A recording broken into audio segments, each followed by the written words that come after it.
salle d'audience, vous aviez plaidé, délibéré le 14. Êtes-vous optimiste? Oui, moi je suis sûr, comme quoi nos arguments sont...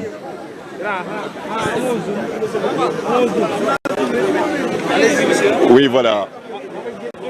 Je suis sûr de nos droits, je suis sûr des droits de mon client, de notre client, monsieur Ousmane Sonko, puisque ces arguments sont en béton, sont des arguments juridiques solides, et nous sommes venus devant le tribunal de Dakar suite à une décision de cassation rendue par la Cour suprême du Sénégal.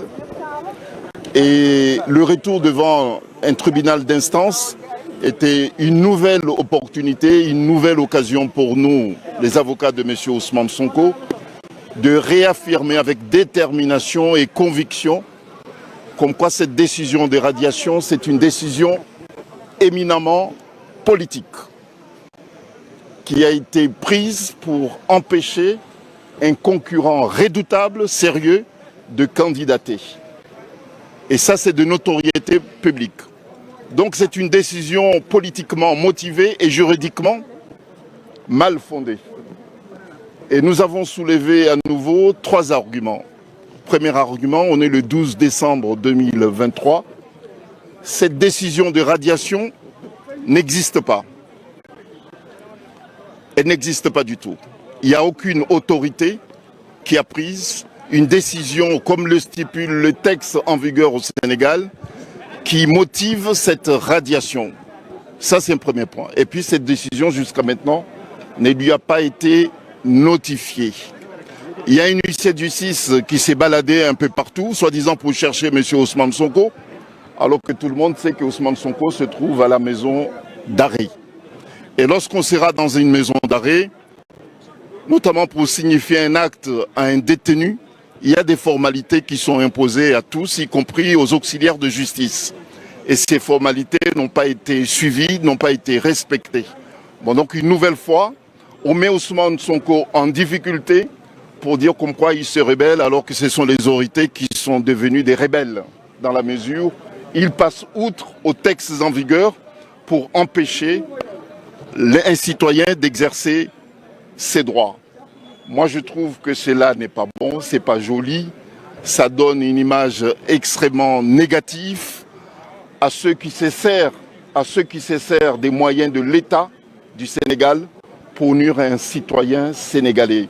Sinon, comment comprendre que des moyens aussi colossaux soient déployés, mis en exécution, comme si M. Ousmane Sonko était le terroriste qu'il fallait absolument neutraliser. Il s'agit d'une élection, il s'agit d'un contentieux d'inscription d'un citoyen sur une liste électorale devant un tribunal d'instance. Ça ne demande pas autant de moyens pour l'État. En quoi la présence de M. Ousmane Sonko sur une liste électorale est préjudiciable pour l'État du Sénégal au point de mobiliser autant de moyens de défense contre M. Ousmane Sonko? Je peux comprendre, et c'est tout à fait normal que M. Ousmane Sonko se débatte, déploie autant de moyens pour défendre ses droits en tant que citoyen. Mais bon, où est le préjudice subi par l'État du Sénégal? Aucun préjudice. Bon, donc, tout le monde a compris. Bon, nous sommes, franchement, nous sommes très confiants, puisque nous sommes des juristes. Nous avons des moyens juridiques pour défendre les intérêts de notre client. Il y a des considérations politiques qui échappent à notre ressort. Ce n'est pas de notre domaine. Bon, il y a certains qui parlent de calendrier, c'est vrai. Mais nous, on ne peut pas se prononcer là-dessus puisque ce n'est pas de notre ressort. Nous, on est dans un cadre d'une démarche judiciaire. On défend notre client sur la base des moyens juridiques que nous disposons. Et puis les autres considérations politiques échappent complètement à nos moyens. Ça, c'est du ressort des hommes politiques qui sont engagés dans ce processus électoral. Mais maintenant, vous gardez espoir quand l'affaire va atterrir à la Cour suprême. Voilà, quel certainement... Nous, on est des défenseurs, des avocats engagés pour des droits fondamentaux. Vous voyez, Lorsque vous êtes engagé dans les droits fondamentaux, vous ne pouvez pas dire que vous ne croyez pas à la cause que vous défendez, surtout si elle est belle, cette cause. Nous sommes là engagés pour le respect des droits fondamentaux, pour la démocratie et pour des atteintes à ce droit.